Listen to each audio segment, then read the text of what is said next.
Okay बच्चों, चलो start करते हैं क्लास आज का। आज हम लोग पढ़ने वाले हैं प्लेन का कुछ और टॉपिक का बारे में। लास्ट क्लास तक हम लोग पढ़ लिए थे, प्लेन का इक्वेशन निकालना सीख गए थे कि उसमें एक पॉइंट दिया होगा और उसका नॉर्मल होगा, गिवन है तो निकाल दिए थे। फिर हम लोग निकाल दिए थे कि प्लेन का नॉर्मल फॉर्म क्या होता है, वो निकाल दिए थे। ठीक है ना। आज चलो कुछ और निकालते हैं प्लेन का इक्वेशन का, है ना। 3 पॉइंट फॉर्म पहले निकालेंगे, ओके। मतलब प्लेन के ऊपर 3 पॉइंट दिया होगा तो फिर उसका इक्वेशन कैसे निकालते हैं। 3 पॉइंट दिया होगा प्लेन का ऊपर तो फिर हम उसका इक्वेशन निकालेंगे। ठीक है, तो पहले देख लेते हैं कि इक्वेशन जो बना है वो कैसे बना है। मतलब ये मान लेते हैं हमारा एक प्लेन है, ये प्लेन का ऊपर हम क्या करेंगे, 3 पॉइंट लेते हैं। ये एक पॉइंट हो गया, ये एक पॉइंट हो गया और एक पॉइंट हो गया। 3 कोलिनियर नहीं है। This point is A suppose, this point is B suppose, this point is C. Alright, तो let us see कि ये जो पॉइंट का 3 पॉइंट मिला, इसका थ्रू में जो प्लेन गया है उसका इक्वेशन कैसे मिलता है। ठीक है, तो let us do one thing. OA vector is equal to A vector ले लेते हैं, OB वेक्टर हमारा B वेक्टर ले लेते हैं और OC वेक्टर हमारा C वेक्टर ले लेते हैं। OC vector is equal to C vector. Okay, अब देखो क्या होगा। हम इसका ऊपर कोई एक आर्बिट्ररी पॉइंट ले लिए, वो आर्बिट्ररी पॉइंट हम P ले लिए मान लेते हैं, और P का जो पोजीशन वेक्टर है वो R है। और सबको अभी पता चल गया होगा कि क्योंकि मैं इसको R बोल रहा हूं तो this must be your x i के प्लस y j के प्लस z के। ओके, चलो अभी मैं देख रहा हूं कि ये जो 4 पॉइंट है, ये 4 पॉइंट इस प्लेन का ऊपर है, ये मैं देख रहा हूं। तो क्या इक्वेशन बनेगा, तो देखते हैं कि क्या कंडीशन बनता है। तो let me find out 2-3 vectors here. क्या, एक तो PA वेक्टर, ऑलराइट, एक तो AB वेक्टर और एक तो AC वेक्टर। ये 3 वेक्टर में निकालता हूं यहाँ पे। ठीक है, तो फिर हमको इसका वैल्यूज क्या क्या मिलता है। PA वेक्टर सबको पता है कि OA माइनस OP होना चाहिए। तो OA हमारा क्या हो गया, this is your what is A vector minus R vector। अच्छा, उसको PA ना करके AP कर देते हैं। हम इक्वेशन लिखने के लिए PA ना करके इसको AP कर देते हैं। Alright, AP vector is equal to your OP vector minus OA vector। OP vector हम लिख सकते हैं R vector minus A vector। So you can see this AP vector हम निकाल दिए, this is AP vector। Alright, now let us find out AB vector। AB vector हो गया हमारा क्या, this one, this is your OB minus OA, या फिर हम बोल सकते हैं B minus A vector। Then it is your AC vector, AC vector ये है, AC vector हो गया हमारा OC minus OA, या फिर हम बोल सकते हैं C minus A vector। तो हम क्या देख रहे हैं कि यहाँ पे 3 पॉइंट हो गया, ये 3 पॉइंट है ना इस प्लेन का ऊपर है, तो उसका ऊपर मैं कोई चौथा पॉइंट लिया और मैं A पॉइंट का थ्रू में 3 वेक्टर निकाल दिया, OAP, AC और AB। And I can see कि ये जो 3 पॉइंट एक प्लेन में है, तो हम वेक्टर का ट्रिपल प्रोडक्ट पे पढ़े थे, अगर 3 वेक्टर एक प्लेन में होता है तो उनका वेक्टर ट्रिपल प्रोडक्ट क्या होता है, 0 होता है। तो क्या होना चाहिए फिर, AP dot this one, AB cross AC, AB cross AC is equal to 0 होना चाहिए। ये हो गया हमारा vector equation of that plane. ये प्लेन का एक वेक्टर इक्वेशन ये है। तो यहाँ पे जो लिखा है दैट इज रॉन्ग एक्चुअली। तो ये होना चाहिए कुछ ऐसा, R माइनस A डॉट, ये B है ना, B नहीं होगा, that will be what, B minus A cross C minus A, that is equal to 0। ये हो गया हमारा vector equation of a plane. Okay, ये वाला जो है रॉन्ग है। ठीक है, वेक्टर इक्वेशन ऑफ प्लेन हो गया R minus A dot B minus A cross C minus A। और सबको पता है कि स्केलर ट्रिपल प्रोडक्ट हम कैसे निकालते हैं, उनका कोफिशिएंट्स लेके निकालते हैं। तो अगर इनका मैं कोफिशिएंट ले लूं इसको मैं x i cap y j cap z k cap कर लूं, इसको x1 i cap y1 j cap z1 k cap कर लूं, तो will get x minus x1 into i cap, फिर y minus y1 into j cap और z minus z1 into k cap. वो हमारा पहला लाइन में रहेगा। सेकंड लाइन में हमारा रहेगा x2 minus x1 into i cap, ऐसे करके रहेगा। So that is how we got the Cartesian equation. Okay, तो this is what your vector equation of a plane passing through 3 points having position vector a b c, ये और ये हमारा उसका Cartesian equation है। ओके, चलो निकालते हैं उसका इक्वेशन क्या होता है, क्वेश्चन करते हैं कुछ सॉल्व, तो पता चलेगा हम इसको क्लियर कर पाए कि नहीं, मतलब पॉइंट है ना। चलो क्वेश्चन नंबर 1 क्या बोला है कि find the equation of a plane passing through the foot of the perpendicular from 4 3 6 on coordinate planes. तो यहाँ पे एक्चुअली में दो कांसेप्ट यूज हो गया कि फुट ऑफ द परपेंडिकुलर निकालना सीखेंगे हम लोग, जो पहले भी किए हैं, फर्स्ट क्लास में भी किए थे शायद, उसको थोड़ा रिवीजन जैसा होगा सोचो। और क्या हो गया कि प्लेन का इक्वेशन हम लोग को निकालना पड़ेगा 3 पॉइंट फॉर्म में, तो कैसे निकालेंगे। तो सबसे पहले तो ये बात पता करते हैं कि अगर एक प्लेन एक पॉइंट से xy प्लेन का ऊपर हम ड्रॉप किए परपेंडिकुलर, तो वो फुट ऑफ द परपेंडिकुलर का वैल्यू क्या होता है, फिर y z में, फिर zx में। और पता है ना xy प्लेन का ऊपर ड्रॉप करेंगे तो z0 हो जाएगा। ओके, तो पहले उसको लिखते हैं, foot of perpendicular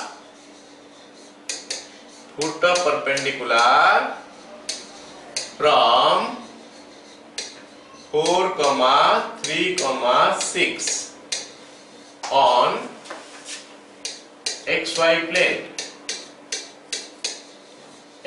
plane is equal to what, 4 3 0।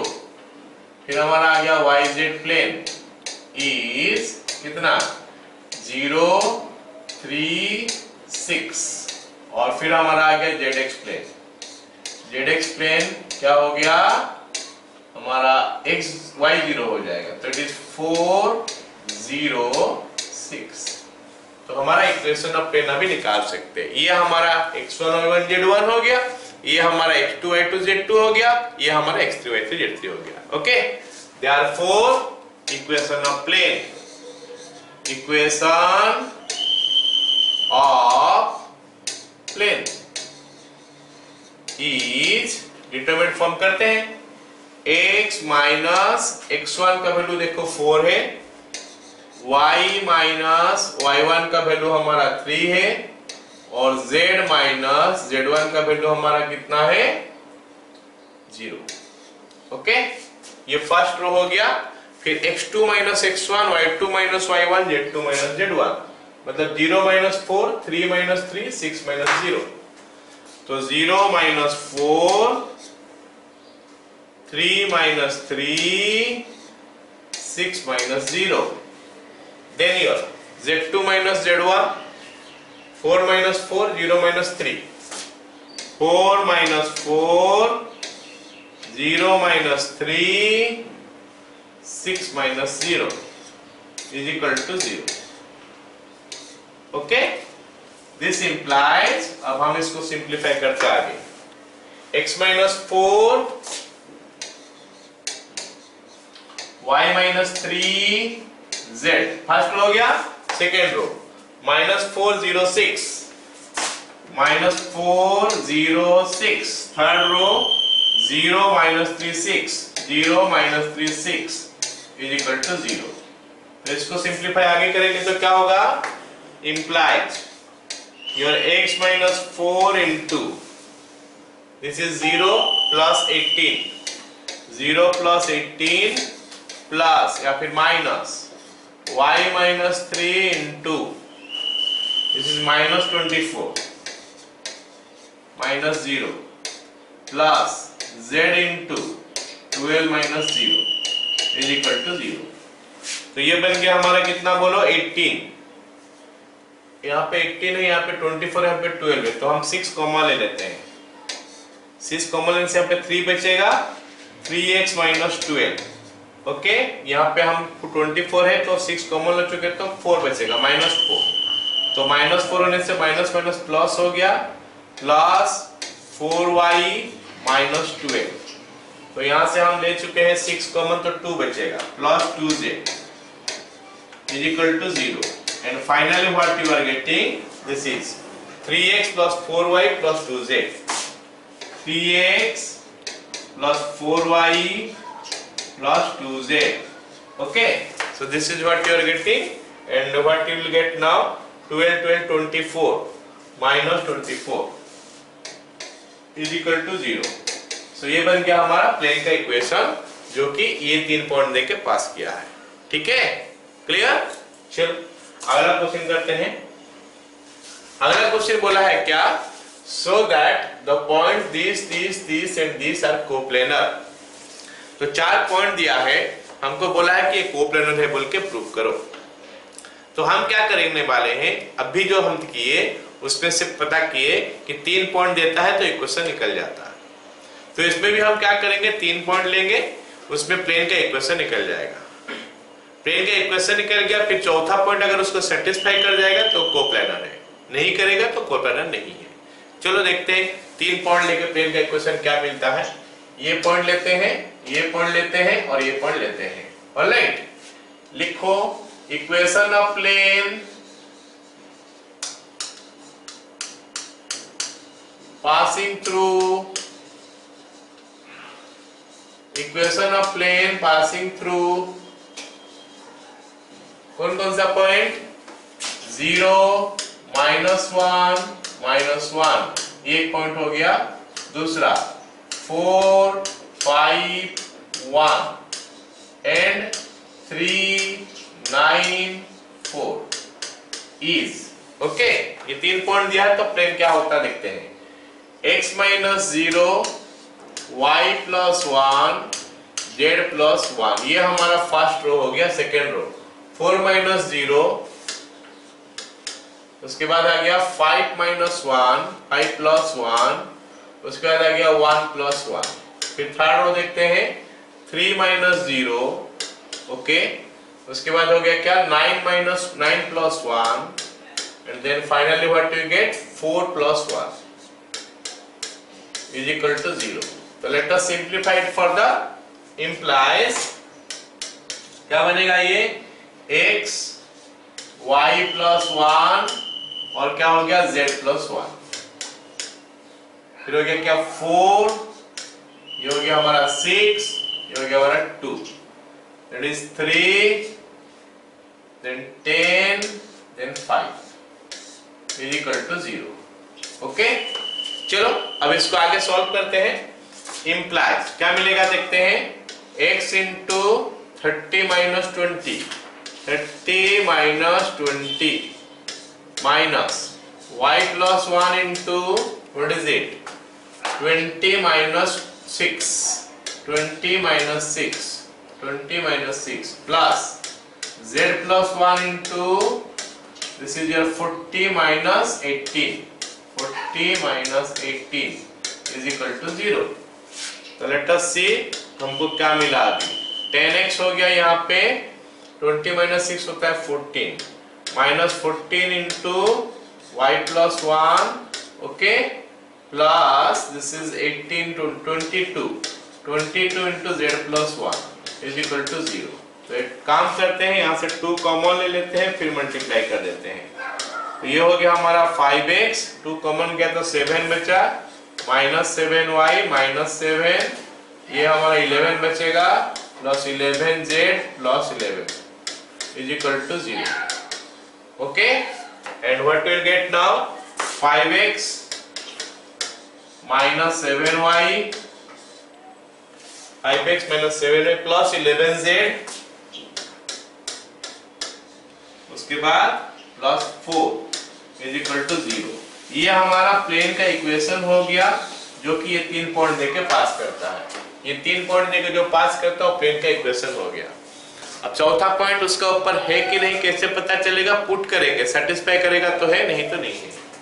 तो चौथा पॉइंट हमारा क्या है, -4 4 और 4, तो इसको पुट करते हैं, क्या हो जाएगा फिर, ये 20 -28, उसके बाद plus this one is 44,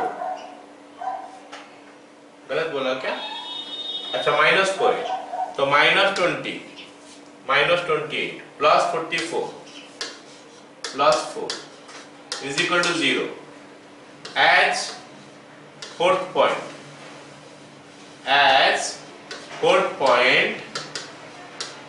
satisfy the equation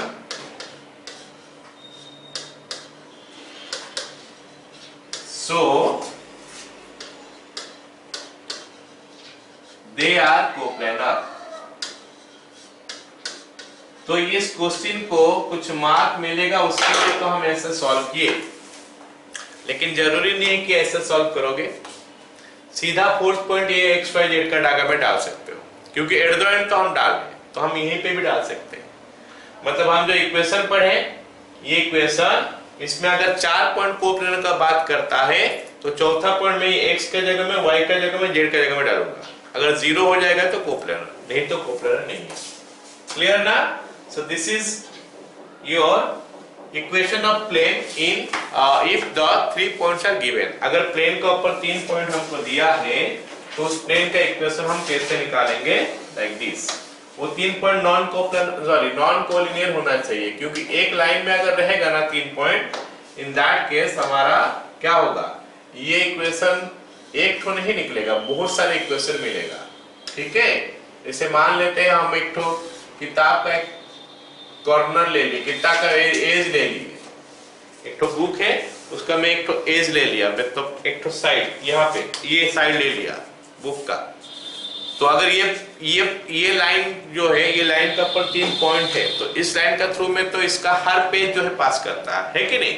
तो मतलब 3 पॉइंट अगर एक लाइन में है तो इन दैट केस हमको एक प्लेन का इक्वेशन नहीं मिलेगा, तो अलग अलग लाइन में होना चाहिए। तो इसलिए हम बोलते हैं नॉन कोलिनियर होना चाहिए। ओके, चलो अब देखते हैं कि इंटरसेक्ट फॉर्म क्या होता है। इंटरसेक्ट फॉर्म हम लोग कोऑर्डिनेट ज्योमेट्री में भी पढ़ चुके हैं। इंटरसेक्ट फॉर्म क्या होता है? कोऑर्डिनेट ज्योमेट्री में हम लोग क्या पढ़े थे कि अगर एक्स एक्सिस वाई एक्सिस से एक लाइन ऐसे आ रहा है, ये लाइन ऐसे इंटरसेक्ट किया यहाँ पे और यहाँ पे, तो ये हो गया हमारा एक्स इंटरसेप्ट, ये हो गया हमारा वाई इंटरसेप्ट। तो लाइन का इक्वेशन हम लिखते हैं x by a, y by b, z by c is equal to 1। ये हम लोग क्या कोऑर्डिनेट ज्योमेट्री में ये चीज पढ़े थे। ओके, अच्छा 3 डायमेंशन में क्या होता है? लाइन का बजाय हम लोग क्या पढ़ेंगे? प्लेन। एक प्लेन अगर 3 पॉइंट देकर पास करता है तो फिर हमको, मतलब 3 पॉइंट नहीं, एक प्लेन अगर कोऑर्डिनेट एक्सिस को 3 पॉइंट में कट करता है, जैसे मान लेते हैं ये प्लेन है हमारा, ये प्लेन का बारे में बात कर रहा हूं। ओके, ये एक्सटेंड आगे हुआ है, मैं उस जगह का बात कर रहा हूं जहां पे ये प्लेन कोऑर्डिनेट एक्सिस को इंटरसेक्ट किया। तो ये पॉइंट में इंटरसेक्ट किया, ये पॉइंट में इंटरसेक्ट किया और ये पॉइंट में इंटरसेक्ट किया। तो ये पॉइंट में इंटरसेक्ट किया तो ये पॉइंट का कोऑर्डिनेट मान लेते हैं a0 0 हो जाएगा। यहां से हम तक का डिस्टेंस a है, ये एक्स एक्सिस से, ये पॉइंट 0 b 0 हो जाएगा और ये पॉइंट हो जाएगा हमारा 0 0 c। 3 पॉइंट हमको मिल गया। तो अभी जैसे पिछला वाला एक्सरसाइज में किए थे, पिछला वाला टॉपिक में हम कर रहे थे, एक प्लेन का अगर प्लेन का ऊपर अगर 3 पॉइंट दिया है तो उसका इक्वेशन मिलेगा। तो यहाँ पे भी हमको 3 पॉइंट मिल गया तो इक्वेशन मिल सकता है। कैसे? x - x1 x - x1 y - y1 z - z1, x2 - x1 y2 - y1 z2 - z1 और x3 - x1 y3 - y1 z3 - z1 is equal to 0 कर दोगे तो एट द एंड हमको मिलेगा कुछ ऐसा, x by a plus y by b plus z by c is equal to 1। और वही हो गया प्लेन का इक्वेशन इन इंटरसेक्ट फॉर्म। इसमें a हो गया हमारा x इंटरसेप्ट, b हो गया हमारा y इंटरसेप्ट और c हो गया हमारा z इंटरसेप्ट। तो कैसे मिला? चलो कोशिश करते हैं निकालने का। इसको x1 y1 z1 लेते हैं तो x - x1 y - y1 z - z1 हो गया। फिर x2 - x1 y2 - y1 और z2 - z1। फिर x3 - x1 y3 - y1 z3 - z1। हो गया, ये हो गया हमारा प्लेन का इक्वेशन। 3 पॉइंट तक नहीं, इंटरसेप्ट फॉर्म अगर है तो हम प्लेन का इक्वेशन ऐसे निकालते हैं, लेकिन मैं तो ऐसे लिखा हूं, तो फिर इसको सिंप्लीफाई करने के बाद यहां तक हम पहुंच सकते हैं। देखते हैं क्या होगा। तो it is x minus a into this is BC minus y into this that is minus AC plus z into this is 0 plus AB is equal to 0। चलो अब इसको लिखते हैं x into BC minus ABC plus y into AC plus z into AB is equal to 0। या फिर मैं ऐसा लिख लूं x BC plus y AC plus z AB is equal to ABC। अब क्योंकि मेरे को इस फॉर्म में लिखना है तो हम क्या कर सकते हैं, ABC इसमें डिवाइड कर लेंगे, इसमें डिवाइड कर लेंगे और इसमें डिवाइड कर लेंगे। Z माइनस नहीं, Z into this one sorry this one 0 हो गया, माइनस this into this वो प्लस हो गया। ठीक है, so we are getting this one as the equation. लेकिन इसको और थोड़ा सिंप्लीफाई कैसे ABC डिवाइड करके कर सकते हैं। तो हमको मिल गया x by a y by b z by c is equal to 1। All of you got it ना। तो काफी सिंपल है ये फॉर्म। ये फॉर्म में हमको क्या खोजना पड़ता है कि वो प्लेन x एक्सिस को कहां कट किया है, वो x इंटरसेप्ट हो गया, y एक्सिस को कहां कट किया है और z एक्सिस को कहां कट किया, x intercept y intercept z intercept मिल गया। तो फिर equation x by a plus y by b plus z by c is equal to 1। मतलब अभी हमें चौथा वाला इक्वेशन पढ़ रहे हैं। ओके ना, पहले तो पॉइंट नॉर्मल दिया है, उसके बाद हम लोग देख लिए थे क्या नॉर्मल फॉर्म क्या होता है, उसके बाद आज पढ़े हम लोग 3 पॉइंट फॉर्म। अभी हमारा क्या इंटरसेप्ट फॉर्म होता है, x intercept y intercept z intercept दिया होगा तो प्लेन का इक्वेशन कैसे मिलेगा। चलो इसके ऊपर हम लोग कुछ क्वेश्चन करते हैं।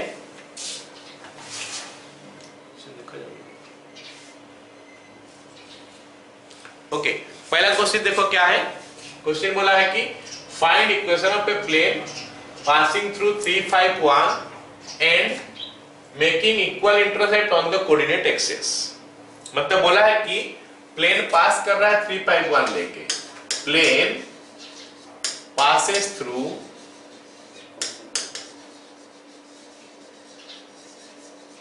3 5 1 और intercept on axes are same. Intercepts on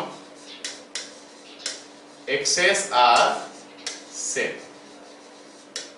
Therefore, A is equal to B is equal to C। क्योंकि हमको जो प्लेन का इंटरसेप्ट के बारे में हम बोलते हैं, x इंटरसेप्ट A होता है, y इंटरसेप्ट B होता है, z इंटरसेप्ट C होता है।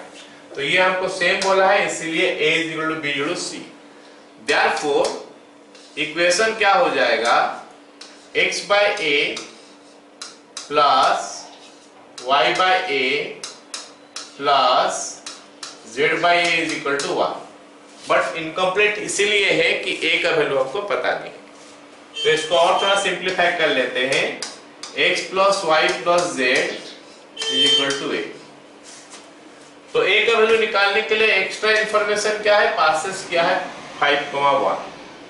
It also passes through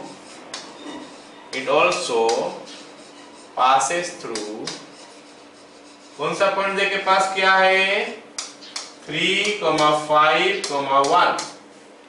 Therefore 3 plus 5 plus 1 is equal to a, implies a is equal to 9। तो a का वैल्यू मिल गया, तो फिर प्लेन का इक्वेशन भी मिल गया। Therefore या फिर so इक्वेशन ऑफ प्लेन क्या हो जाएगा बताओ, x plus y plus z is equal to 9। खत्म। ओके, चलो फिर अगला क्वेश्चन करते हैं। वो भी क्वेश्चन कुछ इसी टाइप का ही होगा, हल्का फुल्का डिफरेंस के साथ। ठीक है, क्वेश्चन क्या बोला है कि find equation of the plane passing through this point, एक पॉइंट देके पास किया है, if the x intercept is double of y intercept and y intercept is double of z intercept. Okay, मतलब यहाँ पे डायरेक्ट मतलब वहां पे इक्वल दिया था, यहाँ पे डबल डबल करके बोला है। सबसे छोटा वाला को हम लोग ले लेते हैं, स्टार्ट करते हैं, फिर बड़ा सबको उसका फॉर्म में लिखते हैं। और सबसे छोटा में क्या देख रहा हूं कि जेड इंटरसेप्ट सबसे छोटा है, तो हम जेड इंटरसेप्ट से स्टार्ट करते हैं, लिखते हैं let z intercept is equal to c. So y intercept क्या हो जाएगा, इसका डबल बोला है 2c, मतलब ये हमारा b का वैल्यू जो है 2c आया। समझ में आ गया सबको। और हमारा x इंटरसेप्ट क्या है, it is double of y intercept 2b, इसका मतलब क्या हो गया 2 into 2c, इसका मतलब हो गया क्या 4c। इस पे हमको ये पता चल गया कि a का वैल्यू c का टर्म में कितना है, b का वैल्यू c का टर्म में कितना है, और c का वैल्यू तो अपना c का टर्म में है ही। तो x इंटरसेप्ट मिला, y इंटरसेप्ट मिला, z इंटरसेप्ट मिला, सारे c का फॉर्म में हो गया। तो फिर इक्वेशन अब निकाल सकते हैं। देयरफॉर इक्वेशन इज, क्या हो जाएगा इक्वेशन, x by a मतलब x by 4c plus y by b मतलब y by 2c plus z by c is equal to 1। चलो सब में c है तो एलसीएम लेके थोड़ा सिंप्लीफाई कर लेते हैं इसको। तो it is coming x plus 2y plus 4z by 4c is equal to 1, या फिर ऐसा बोल लो x plus 2y plus 4z is equal to कितना 4c। ओके, तो एक काम करते हैं, फिर इस c का वैल्यू निकालते हैं। c का वैल्यू कैसे मिलेगा, c का वैल्यू कैसे मिलेगा, यहाँ पे दिया है 5.2 दे के पास किया है, कौन प्लेन, तो 5.2 इसको सेटिस्फाई करना चाहिए। तो लिख सकते हैं as the plane passes through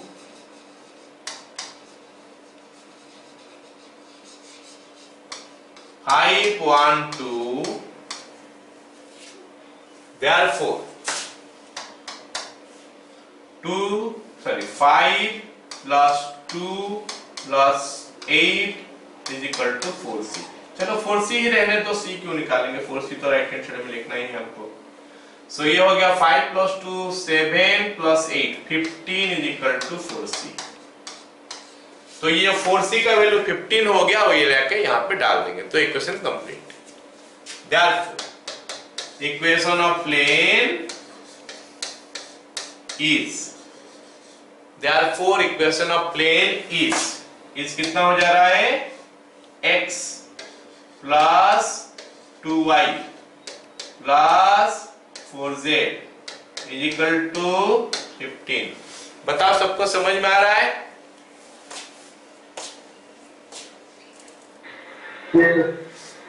चलो फिर अगला क्वेश्चन देखते हैं। अगला क्वेश्चन क्या बोला है, अगला क्वेश्चन हमको बोला है कि a plane meets the coordinate axis at ABC such that the center of triangle ABC is PQR, so that the equation of the plane is this one। Okay, तो हमको एक ट्राइंगल दिया है ABC, ABC एक triangle दिया है और ABC का बारे में कुछ बताया है कि प्लेन जो x एक्सिस को A में मीट किया है, मतलब A वाला जो पॉइंट है वो A,0,0 जैसा होना चाहिए, मतलब ये A जो है x इंटरसेप्ट है, this is your x intercept. Similarly y axis को मीट किया है एक पॉइंट में B में, तो B पॉइंट हमारा 0,B,0 होना चाहिए और B हमारा y इंटरसेप्ट है। ऐसे ही C पॉइंट जो है 0,0,C है और C हमारा z इंटरसेप्ट है, मतलब x इंटरसेप्ट A है, y इंटरसेप्ट B है और z इंटरसेप्ट C है। साथ में ये वाला सवाल में बोला है कि कि ये जो ट्राइंगल देख रहे हो एबीसी, इसका सेंट्रोइड का वैल्यू दे दिया है। ABC not given to me, ABC actually मेरे को दिया नहीं, मैं अपना मन से लिया A B C, capital A capital B capital C, खाली नाम बोल दिया कि एक्स एक्सिस में और वाई एक्सिस में जेड एक्सिस में कहां कहां कट किया है, तो मैं उसका कोऑर्डिनेट अपने से डाला। ए का वैल्यू, बी का वैल्यू, सी का वैल्यू मेरे को पता ही नहीं है, अगर पता होता तो इक्वेशन तो लिख ही देता।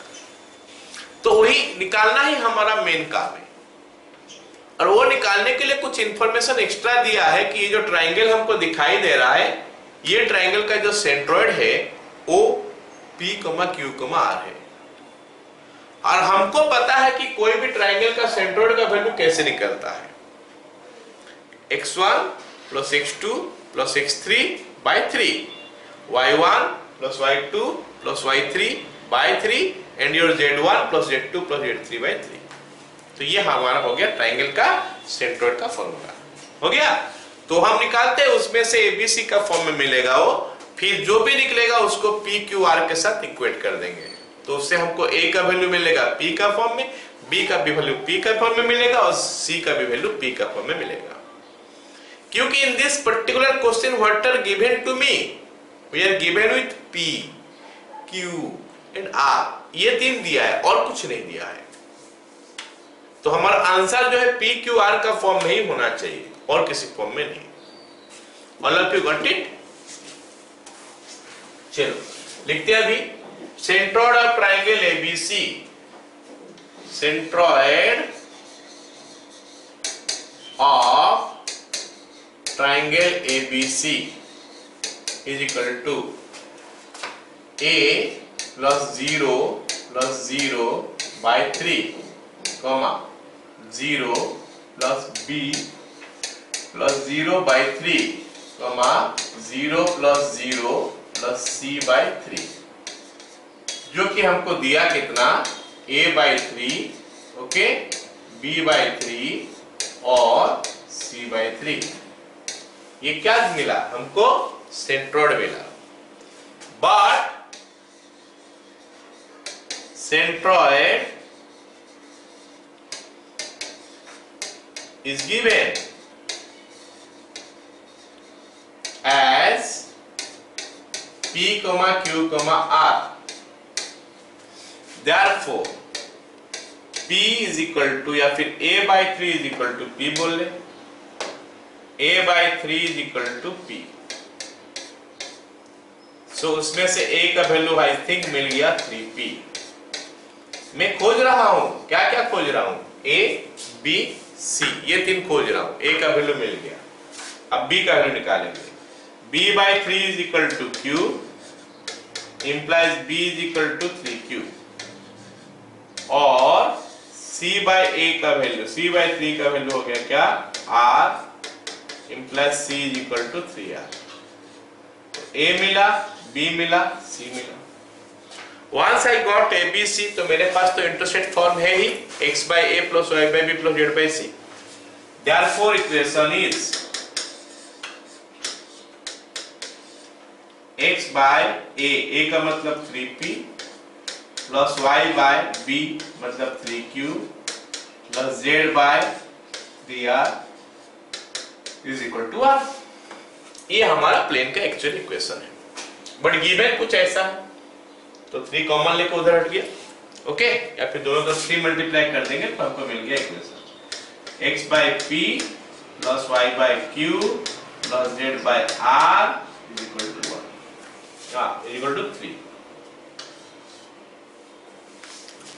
तो ये हमारा एक जनरल फॉर्मूला हो गया, ये हमारा जनरल फॉर्मूला हो गया, क्योंकि यहाँ पे कोई हम नंबर नहीं लिए हैं, तो इसीलिए अगर कभी बोलता है कि कोई भी ट्राइंगल का मतलब एक क्या नाम है, प्लेन, कोऑर्डिनेट प्लेन्स को या फिर कोऑर्डिनेट एक्सेस को मिट किया है एबीसी में, और मान लेते हैं एबीसी ट्राइंगल का जो पॉइंट दिया है, सेंट्रोइड का पॉइंट दिया है, वो दे दिया है 4 2 3, तो इक्वेशन क्या है, तो इक्वेशन बोलोगे कि x by 4 plus y by 2 plus z by 3 is equal to 3, that's all।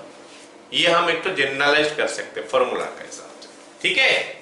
चलो फिर अगला क्वेश्चन देखते हैं क्या है। अगला क्वेश्चन बोला है कि आसान सा क्वेश्चन है ही, क्वेश्चन बोला है कि find reduce to intercept form and find its intersection with x-axis, y-axis, z-axis। तो इसको इंटरसेप्ट फॉर्म में रिड्यूस करो, उसके बाद इसका x intercept, y intercept, z intercept निकालो। ठीक है, चलो स्टार्ट करते हैं। तो दिया है हमको इक्वेशन क्या, 12x plus 4y minus 3z plus 6 is equal to 0। हमको बोला है कि इसको इंटरसेप्ट फॉर्म में निकालो, इंटरसेप्ट फॉर्म में रिड्यूस करो। तो इंटरसेप्ट फॉर्म होता है क्या है, x by a plus y by b plus z by c is equal to 1। तो ये इंटरसेप्ट फॉर्म है। तो बोला है कि पहले इस फॉर्म में निकालो। अब जब इस फॉर्म में आ जाएगा तो फिर बताओ कि इसका इंटरसेप्ट क्या है, x intercept, y intercept, z intercept कितना है। ठीक है, तो ये फॉर्म देखते ही हमको पता चला कि यहां से हम करना क्या, हमको करना क्या है। यहाँ पे लेफ्ट हैंड साइड में x y z है, कोई भी नंबर नहीं है। तो पहले तो नंबर को हटा दो यहां से। चलो हटाते हैं, तो क्या मिलता है देखें, 12x plus 4y minus 3z is equal to minus 6। फिर ये पहला बात काम हो गया। दूसरा काम क्या है कि राइट हैंड साइड में 1 है, तो उसको 1 करने के लिए इसको डिवाइड करना पड़ेगा।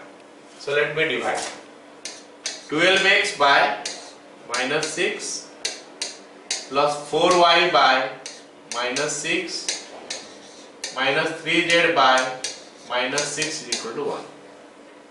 तो इससे हमको मिला कितना, 2x by minus 1 plus 2y by minus 3 plus z by 2 is equal to 1। चलो इतना है। तो ये फॉर्म में दिखाई नहीं दे रहा पूरा, क्योंकि यहाँ पे x का कोफिशिएंट 1 है, y का कोफिशिएंट 1 है, z का कोफिशिएंट 1 है। z का तो 1 ठीक है, बट x y का कोफिशिएंट 1 नहीं है। तो हम क्या करेंगे, ये 2 जो ऊपर है ना उसको डिवाइड कर देते हैं नीचे लाके, है ना। तो क्या हो जाएगा, x बाय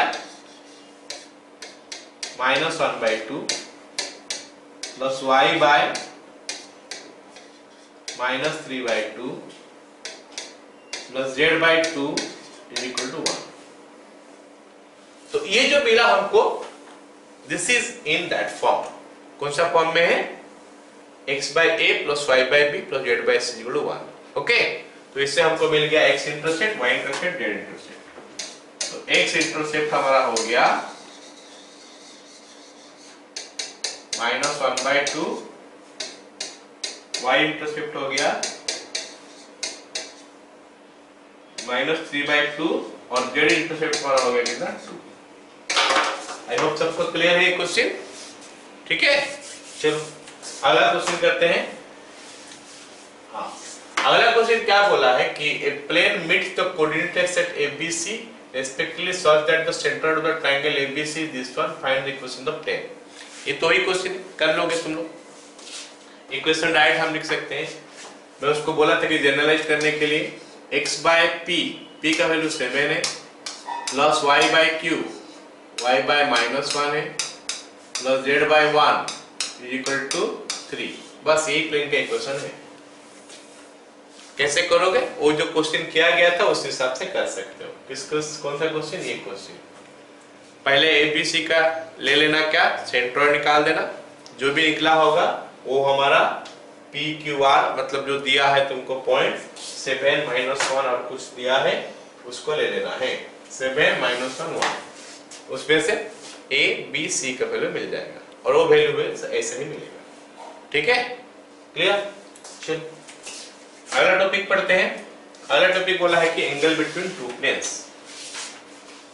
अच्छा मैं बता दूं कि एंगल बिटवीन टू प्लेन्स का मतलब होता है एंगल बिटवीन देयर नॉर्मल्स।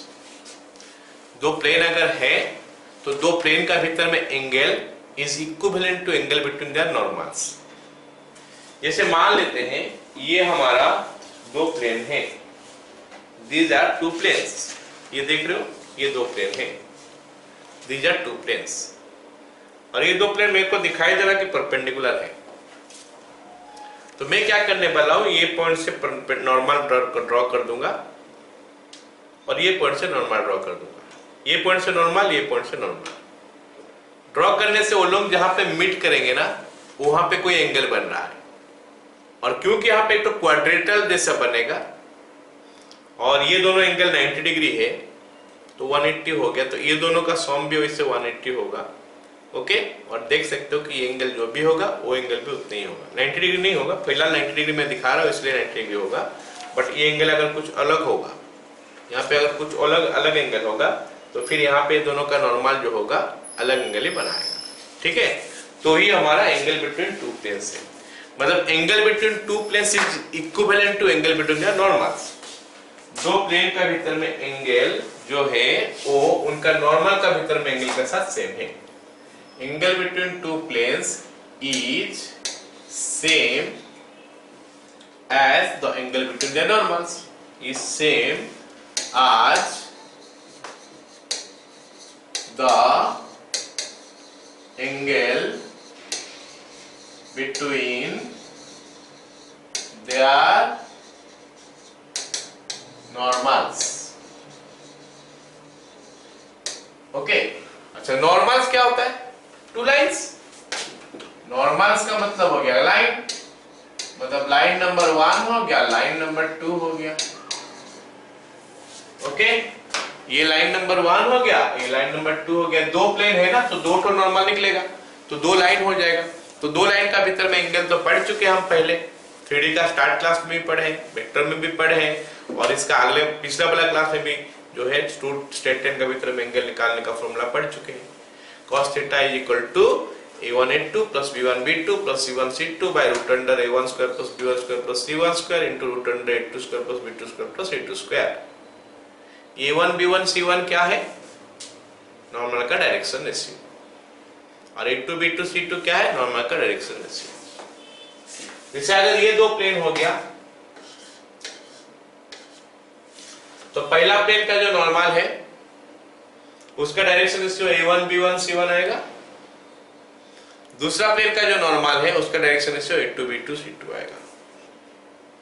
तो फिर उनमें एंगल कैसे निकलेगा? Theta is equal to cos inverse of this value.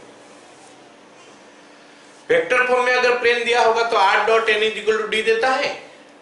तो दो प्लेन है तो r dot n1 is equal to d1 हो जाएगा एक ठो का, और r dot n2 is equal to d2 का हो जाएगा। मैं तो बात कर रहा हूं नॉर्मल का भीतर में, तो नॉर्मल हमारा n1 और n2 होता है। तो n1 और n2 में एंगल निकालना है। n1 n2 दो वेक्टर है, एंगल निकालोगे तो cos theta is equal to n1 dot n2 by mod of n1 into mod of n2। तो ये बन गया हमारा दो प्लेन का भीतर में angle, dot product bye n1 का मॉड n2 का मॉड। फिर जब एंगल निकल गया तो हम हमेशा एंगल के बाद पैरेलल और परपेंडिकुलर का बात करते हैं। पैरेलल कब होता है? परपेंडिकुलर कब होता है? तो दो प्लेन पैरेलल कब होगा? जब n1 और n2 जो है ये दोनों पैरेलल होगा। मतलब n1 is equal to lambda times of n2। ये तो हम लोग कार्टेशियन वेक्टर फॉर्म में देख रहे हैं। कार्टेशियन फॉर्म में वो किसको क्या देखेंगे? a1 by a2 is equal to b1 by b2 is equal to c1 by c2। दो केस में दो प्लेन पैरेलल है। तो दो केस प्लेन अगर पैरेलल है तो उनका नॉर्मल जो है वो एक कॉमन का नॉर्मल हो जाएगा। ठीक है, ऐसे अगर परपेंडिकुलर है दो प्लेन, क्या हो जाएगा? n1 dot n2 is equal to 0 हो जाएगा, या फिर a1 a2 plus b1 b2 plus c1 c2 is equal to 0। That's all. तो ये पैरेलल का कंडीशन, परपेंडिकुलर का condition. Condition for planes to be parallel and perpendicular. Parallel कब होता है? जब a1 by a2 is equal to b1 by b2 is equal to c1 by c2। ये हमारा कार्टेशियन फॉर्म में है। n1 is equal to lambda times of n2 या फिर k times of n2 vector form में। और perpendicular कब होता है? If a1 a2 plus b1 b2 plus c1 c2 is equal to 0। Okay, ये हमारा कार्टेशियन फॉर्म है। और वेक्टर फॉर्म में क्या है? n1 dot n2 is equal to 0। That's all. ये हो गया plane parallel perpendicular condition. Clear हुआ ना सबको, समझ में आया? चलो उसका अपन क्वेश्चन करते हैं। क्वेश्चन क्या दिया है? पहला क्वेश्चन बोला क्या है? Find angle between R dot this and R dot this. तो ये एक प्लेन है, ये प्लेन है, सॉरी ये वाला एक प्लेन है, ये वाला एक प्लेन है। एंगल निकालने के लिए हम नॉर्मल का यूज करते हैं और वो नॉर्मल भी ये यहां से और यहां से मिल जाएगा। दो प्लेन का नॉर्मल होना चाहिए। ये वेक्टर फॉर्म में है तो ये n1 हो गया, ये n2 हो गया। r dot n equal to d होता है ना, तो n1 और n2 हो गया। क्लियर? तो अब एंगल निकाल सकते हैं। n1 हो गया 2i minus j plus 2k,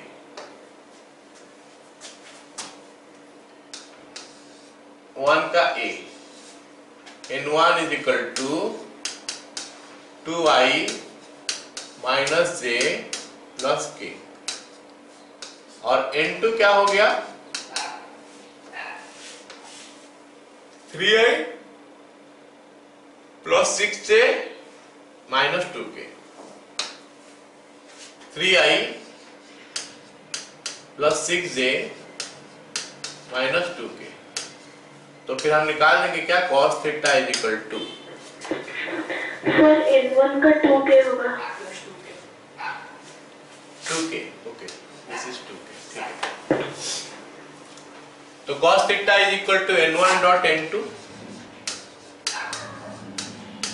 bye n1 का मॉड n2 का मॉड, डॉट डॉट तो हमको आता ही है, a1 a2 6 plus b1 b2 minus 6 minus 4 divide by mod, मतलब 4 प्लस 1 प्लस 4 रूट ओवर, फिर यहाँ पे 9 प्लस 36 प्लस 4। तो ये हमको दे दिया कितना, -4 ऊपर आ गया, नीचे 3 into 7 आ गया। So theta is equal to क्या हो गया, cos इनवर्स ऑफ -4 बाय 21। खत्म, पहला बिट हो गया। अब उसी का दूसरा बिट, नहीं ये तो क्वेश्चन नंबर 1 था, क्वेश्चन नंबर 2 में क्या है, दो प्लेन दिया है। अब वो दोनों प्लेन में एंगल निकालने के लिए बोला है, लेकिन ये कार्टेशियन फॉर्म में दिया है। ओके, ये हमको कार्टेशियन फॉर्म में दिया है, एंगल निकालने के लिए दिया है लेकिन कार्टेशियन फॉर्म में, ठीक है। तो ये 2z हो जाएगा, this is 2z।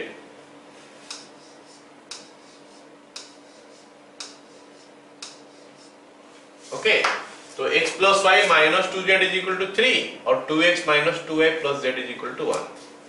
Okay, x plus y minus 2z is equal to 3। Number 2,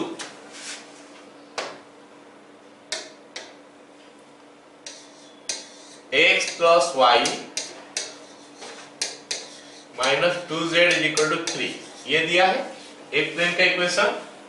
x plus y minus 2z equal to 3, 2x minus 2y plus z is equal to 5, 2x plus 2y minus z is equal to 5। जब हम angle निकालते हैं ना, वो constant का कोई मतलब नहीं होता है, कांस्टेंट कोई रोल ही नहीं आता है। ओके, तो खाली प्लेन का इक्वेशन में से x y z का कोफिशिएंट ले लो, वो DRS बन जाता है। तो यहां से हमको DRS मिल गया कितना, 1 1 माइनस 2, और दूसरा वाला में से DRS मिल गया हमको कितना, नॉर्मल का DRS है 2 2 माइनस 1, 2 2 माइनस 1। तो फिर अभी एंगल निकल सकता है, क्योंकि ये A1 B1 C1 है और ये A2 B2 C2 है। तो your cos theta is equal to क्या हो जाएगा, A1 into A2 plus B1 into B2 minus C1 into C2 plus C1 C2 by root under 1 plus 1 plus 4, इसे root under 4 plus 4 plus 1, ये मिल गया हमको कितना 6/3√6, 6/3√6, तो इसका कट गया 2 हो गया, तो √2/3। तो ये हमको cos थीटा का वैल्यू मिला। सो थीटा का वैल्यू क्या मिल जाएगा, theta is equal to cos inverse of √2/3। तो दो प्लेन का भीतर में एंगल कैसे निकालते हैं पता चल रहा है सबको। सिंपल, क्या निकालेंगे, एंगल बिटवीन टू प्लेन्स, तो एंगल बिटवीन देयर नॉर्मल्स, तो हम n1 n2 खोजेंगे, वेक्टर फॉर्म में दिया होगा, और कार्टेशियन फॉर्म में दिया होगा तो a1 b1 c1 और a2 b2 c2 खोजेंगे, फिर एंगल निकाल देंगे। All of you got it. एक नंबर, दो नंबर, तीन नंबर क्या बोला है, ठीक है, तीन नंबर क्या बोला है, तीन नंबर बोला है कि find lambda if the following planes are perpendicular.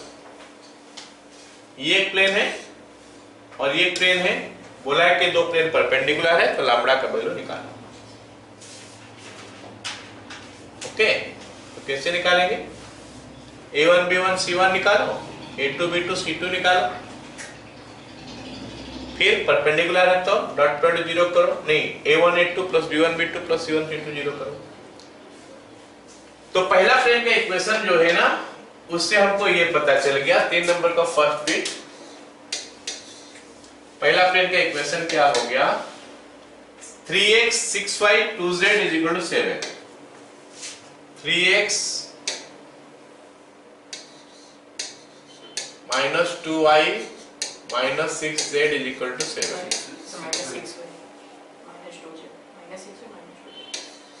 minus 6y minus 2z is equal to 7. और दूसरा प्लेन का इक्वेशन हो गया 2xy minus लैम्बडा, z भी डाल दो यहाँ पे, 2x plus y minus lambda z is equal to 5. 2x minus y plus y minus lambda z is equal to 5. बोला कि these are perpendiculars. ये दोनों परपेंडिकुलर है, तो इनका डीआरएस को मल्टीप्लाई करोगे 0 होना चाहिए। Therefore a1 a2 plus b1 b2 plus c1 c2 is equal to 0. तो 3 into 2 हो गया 6 माइनस ये हो गया 6 plus 2 lambda is equal to 0, मतलब 2 लैम्बडा का वैल्यू 0 हो गया, फिर लैम्बडा इज इक्वल टू 0 हो गया। ठीक है, फर्स्ट बिट खत्म। अब सेकेंड बिट देखते हैं क्वेश्चन क्या दिया है। सेकेंड बिट में सेम है, खाली यहाँ पे कार्टेशियन फॉर्म में दिया था, वहां पे वेक्टर फॉर्म में दिया है।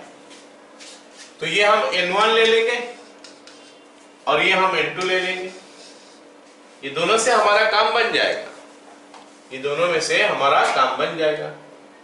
n1 हो गया क्या, i 2j 3k, लिखते हैं n1 का value, n1 is equal to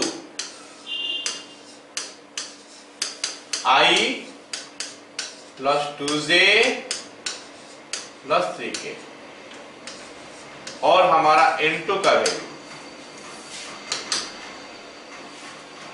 lambda i 2j minus 7k,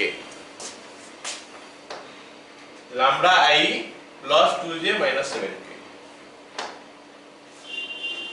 lambda i cap plus 2j cap minus 7k। अब बोला है कि प्लेन दोनों परपेंडिकुलर है, तो डॉट डॉट 0 होगा। As the planes are perpendicular,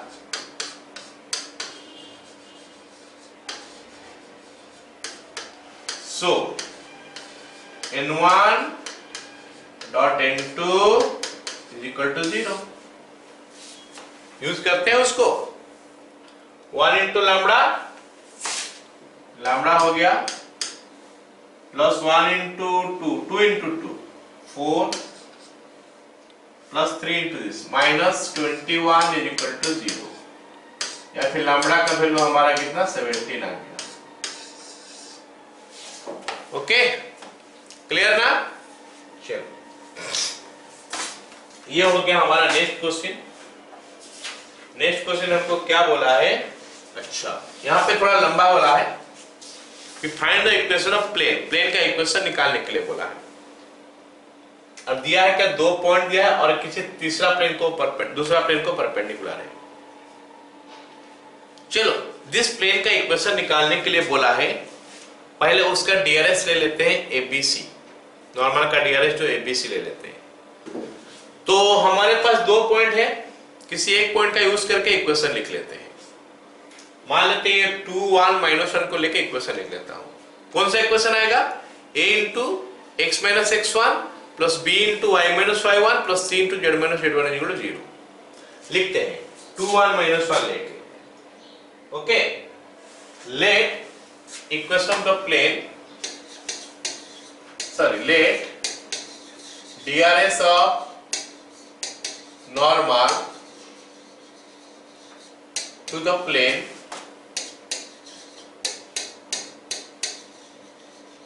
are A, B, C. Okay? As it passes through 2 1 -1, as it passes through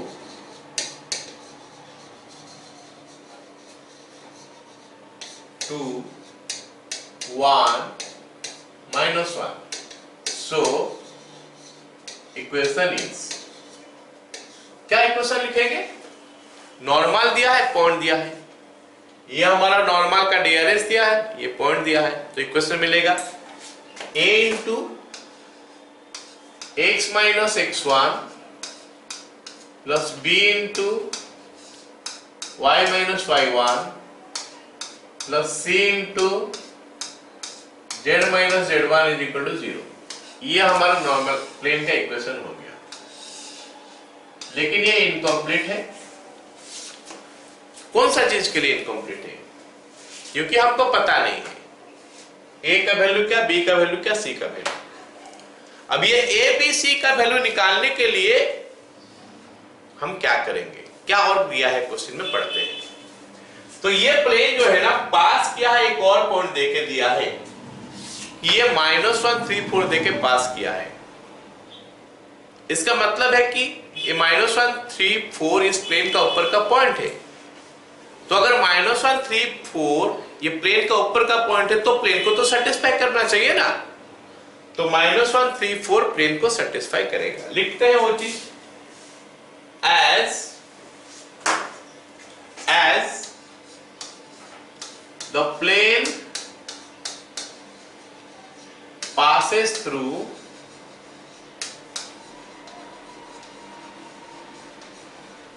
-1 3 4, so satisfy कराते हैं a into 1 -2 -1 -2 plus b into 3 -1 plus c into 4 + 1, c into 4 + 1 is equal to 0। ये हमको कितना दिया, a into -3 plus b into 2 plus c into 5 is equal to 0। लेकिन एक equation तो काफी नहीं होगा। अब हम सोचते हैं कि और क्या इक्वेशन मिलेगा, देखते हैं। ये बोल दिया है कि ये प्लेन जो है ना, इसका साथ परपेंडिकुलर है। किसके साथ परपेंडिकुलर है, ये दूसरा एक प्लेन के साथ, ये प्लेन के साथ ये परपेंडिकुलर है। और हम थोड़ा देर पहले पढ़े कि दो प्लेन परपेंडिकुलर होने से क्या कंडीशन बनता है, ये कंडीशन बनता है perpendicular if a1 into b1 b2 c1 c2 equal to 0। तो हम जो प्लेन का इक्वेशन लिखना चाहते हैं उसका तो डीआरएस एबीसी ले लिया नॉर्मल का। ये प्लेन का नॉर्मल का डीआरएस क्या होगा, ये प्लेन का नॉर्मल का डियरेस्ट क्या होगा 1 -2 और 4। तो फिर वो दोनों डियरेस्ट को मल्टीप्लाई करने से 0 होगा, मतलब a into 1 plus b into -2 plus c into 4 is equal to 0। तो लिखते हो चीज x - 2a plus 4z is equal to 10। Alright, ऐसे उसका ये इक्वेशन नंबर 2 हो गया। as the required plane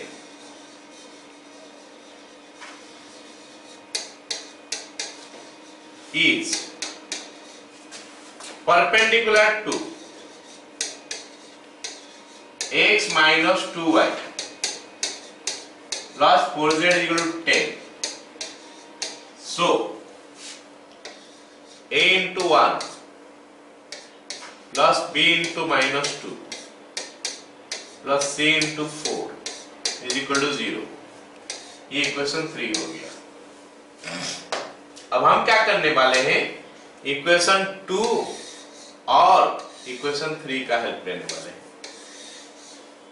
2 और 3 का हेल्प लेंगे और क्या करेंगे, क्रॉस मल्टीप्लिकेशन करके एबीसी का वैल्यू निकालेंगे। From equation 2 and 3, from equation 2 and 3, a by b by c by, ये मैं पहले भी एक बार बता चुका हूं कि कैसे निकलता है। a by, बंद करो ये वाला पार्ट, बाकी को क्रॉस मल्टीप्लाई करो। तो 2 into 4 8, फिर माइनस दिस इंटू दिस -10, मतलब ये +10 हो गया, हो गया is equal to b by, इसको बंद करना, आगे जाना है, 5 into 1 5 minus this into this -12, मतलब +12 हो गया, is equal to c by, इसको बंद करना है, इनको क्रॉस मल्टीप्लाई करना है, 6 - 2। तो इससे पता चल गया a by 18, b by 17 और c by 3 हो रहा है। a by 18, b by 17, c by 3। चलो इसको मैं k ले लेता हूं, c by 4 आ रहा है, ओके, c by 4 आ रहा है, तो इज इक्वल टू मैं k ले लेता हूं। तो a का वैल्यू हो गया 18 के, b का वैल्यू हो गया 17 के, c का वैल्यू हो गया 4 के। Therefore, equation 1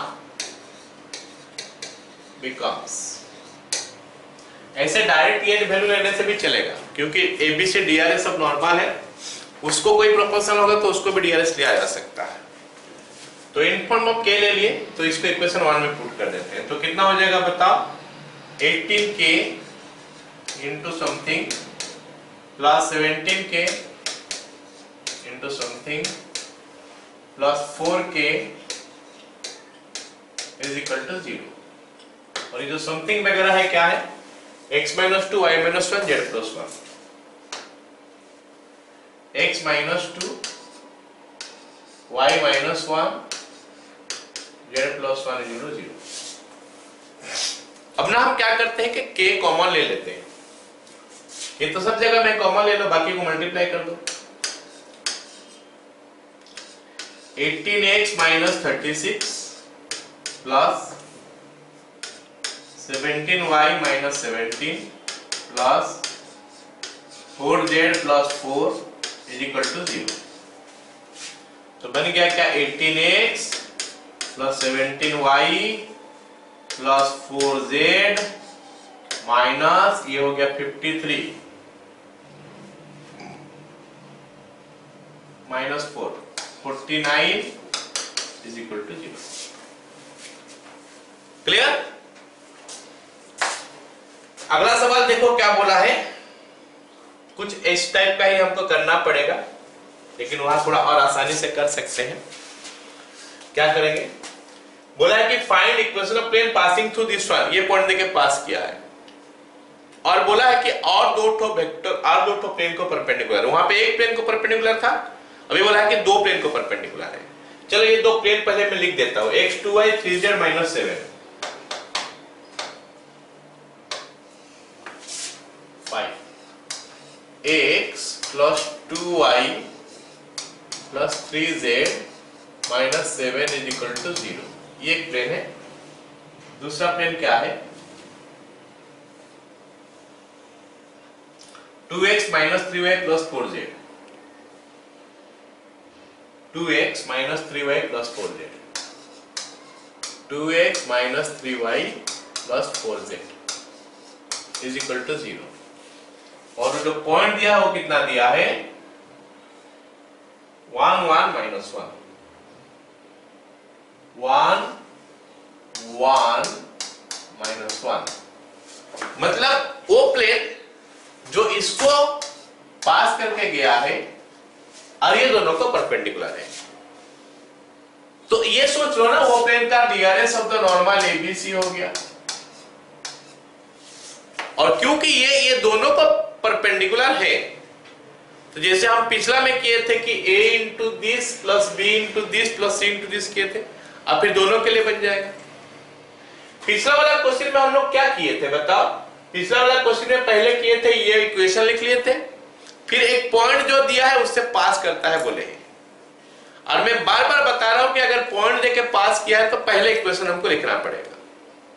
यहां पे पॉइंट देके पास करने के लिए बोला नहीं है, तो इसलिए पहले इक्वेशन ना लिखने से भी हमारा काम बनना चाहिए। अच्छा, उसमें हम दो इक्वेशन कैसे निकाले थे? एक तो परपेंडिकुलर था इसलिए निकाल दिया a into this, b into this, c into this 0, और एक तो क्या इस पॉइंट का दे में एक और पॉइंट देके पास किया था, इसमें से दूसरा इक्वेशन मिला था। अब ये क्वेश्चन में हमको क्या करना है? पॉइंट तो दिया नहीं है, लेकिन बोला है कि दो प्लेन के साथ परपेंडिकुलर है, मतलब ऐसा सिचुएशन दो प्लेन के साथ बनेगा। तो हम क्या कर सकते हैं? As the required plane is perpendicular to the planes in equation 1 and 2, लिख सकते हैं as the required plane is perpendicular to the planes in equation 1 and 2, so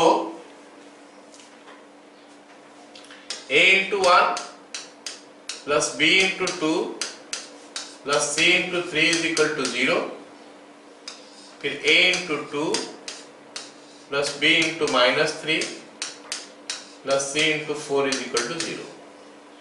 तो फिर मिलेगा कितना? a by 2 into 4 8 plus 9, b by 3 into 2 6 minus 4, c by 1 into minus 3 minus 4।